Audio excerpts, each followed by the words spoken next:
દેવભૂમિ દ્વારકાથી મહત્વના સમાચાર સામે આવ્યા છે કે જિલ્લામાં ખંભાળિયા ખાતે ગેરકાયદેસર રીતે રહેતા સિરિયન નાગરિકને પોલીસે ઝડપી પાડ્યા છે।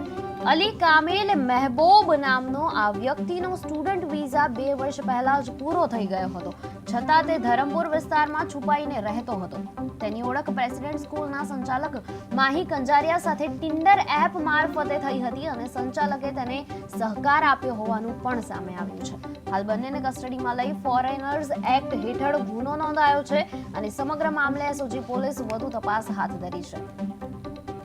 હાઈ એલર્ટ હતું એ દરમિયાન અમારી પોલીસની ટીમો પેટ્રોલિંગમાં પણ હતી અને એ ઉપરાંત પણ અમારી એસઓજીની ટીમને એક બાતમી મળેલી કે કોઈ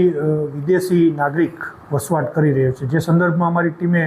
તપાસ કરી અને ચેક કરતા સિરિયન નાગરિક અલી સન ઓફ કામેલ અલી,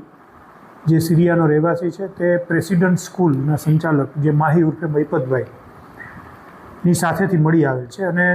તેઓની પૂછપરછ દરમિયાન તે સિરિયન નાગરિક છે અને 2019માં અહીં વિઝા લઈ અને સ્ટડી કરવા માટે મારવાડી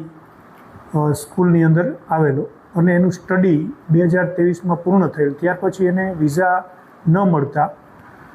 એ વિઝા માટે પ્રયત્ન કરેલો, પરંતુ વિઝાને મળેલ નહીં અને તે દરમિયાન તે રાજસ્થાનની પણ મુલાકાત લીધેલી વધુ સ્ટડી માટે, પરંતુ વિઝા ન મળવાને